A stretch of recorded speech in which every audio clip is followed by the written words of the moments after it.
جمعية الدعوة والإرشاد وتوعية الجاليات بمحافظة بدر.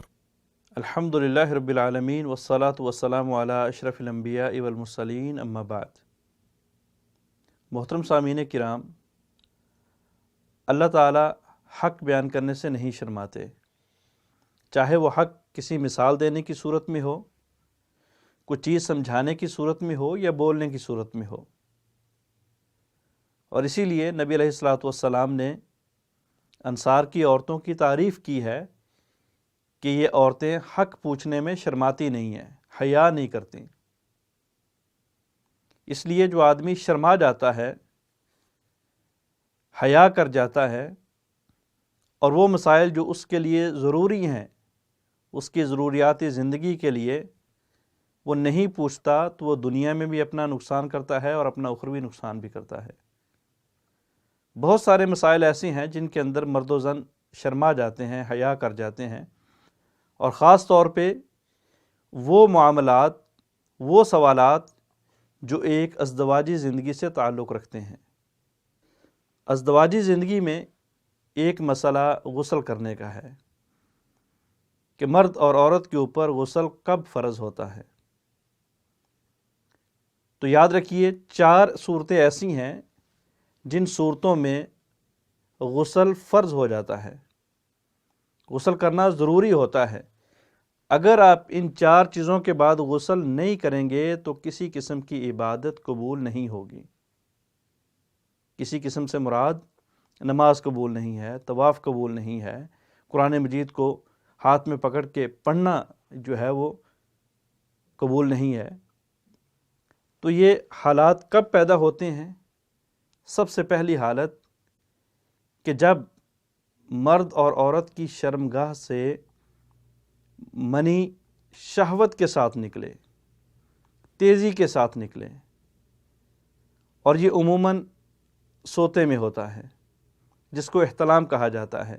احتلام مرد کو بھی ہوتا ہے اور احتلام عورت کو بھی ہوتا ہے۔ یعنی ہم نے تعریف یہ کی ہے کہ عورت اور مرد کی شرمگاہ سے منی شہوت کے ساتھ نکلے۔ کبھی کبھار ایسا بھی ہوتا ہے کہ ہسپتال جایا جاتا ہے اور وہ چیک اپ کے لیے شرمگاہ کے علاوہ کسی طریقے سے منی نکال لیتے ہیں، تو ایسی صورت میں غسل واجب نہیں ہوتا۔ یا کسی بھی صورت کے اندر منی نکل آتی ہے لیکن شہوت کے بغیر، پریشر کے بغیر، تو ایسی صورت کے اندر بھی غسل فرض نہیں ہوگا۔ شرط یہ ہے کہ الماء من الماء، غسل کا پانی تب استعمال کیا جائے گا جب شرمگاہوں سے پانی نکلے، اور یہ احتلام کی صورت میں ہوتا ہے، نیند کی صورت میں ہوتا ہے۔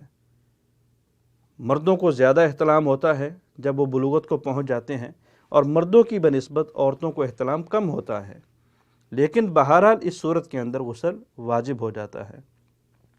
مثال کے طور پہ احتلام کی بھی 3 صورتیں ہیں کہ عورت اور مرد نے خواب دیکھا اور خواب کے اندر ان کی منی خارج ہوئی اور اس کے اثرات بھی موجود ہیں، یعنی خواب بھی یاد ہے اور اثرات بھی موجود ہیں، غسل کرنا واجب ہو جائے گا۔ دوسری صورت کہ خواب یاد نہیں ہے لیکن پانی کے اثرات موجود ہیں، غسل کرنا واجب ہو جائے گا۔ تیسری صورت کہ خواب یاد ہے لیکن پانی کے اثرات نہیں ہیں، منی کے اثرات نہیں ہیں، تو غسل کرنا ضروری نہیں ہوگا۔ دوسرے نمبر پہ جب خاوند اور بیوی ملاپ کرتے ہیں، جب خاوند اور بیوی کی شرمگاہیں آپس میں مل جاتی ہیں، تو اس وقت غسل کرنا فرض ہو جاتا ہے۔ حدیث حضرت عائشہ رضی اللہ تعالیٰ عنہ فرماتی ہیں، اسی طرح حضرت ابو ہریرہ رضی اللہ تعالیٰ عنہ کی بھی روایت ہے کہ نبی علیہ السلام نے فرمایا، جب خاوند اپنی بیوی کی 4 شاخوں کے درمیان بیٹھتا ہے پھر اس سے کوشش کرتا ہے، غسل فرض ہو جاتا ہے۔ جب خاوند کی شرمگاہ بیوی کی شرمگاہ کے ساتھ مل گئی، اس کے اندر داخل ہو گئی، تو غسل فرض ہو جائے گا، چاہے وہ دونوں ڈسچارج نہ ہوں، چاہے ان میں ایک ڈسچارج ہو۔ تیسری صورت کہ جب عورت ایام حیض سے فارغ ہو، ایام ماہواری سے فارغ ہو، تو اس کے اوپر غسل کرنا واجب ہوتا ہے۔ چوتھی صورت کہ جب نفاس کا خون ختم ہو، عورت نے بچہ جنا، اس کے بعد مدت نفاس کو پورا کیا، جب نفاس کا خون آنا بند ہو گیا تو ایسی عورت کے اوپر غسل کرنا واجب ہو جاتا ہے۔ اور ایک اور صورت ہے جس میں علماء اکرام یہ فرماتے ہیں کہ اگر آدمی رات کو سویا، خواب یاد نہیں ہے، اور صبح میں اس نے اثرات دیکھے، تو چاہے وہ اثرات مدی کے ہوں یا چاہے وہ اثرات منی کے ہوں، منی کو اغلبیت ہوگی، منی کو غلبہ ہوگا، اور منی کی پانی کو سمجھ کے اس انسان کے اوپر غسل کرنا واجب ہو جائے گا۔ تو بہرحال یہ وہ صورتیں ہیں جن صورتوں کے اندر غسل کرنا واجب ہوتا ہے۔ اللہ عمل کی توفیق عطا فرمائے۔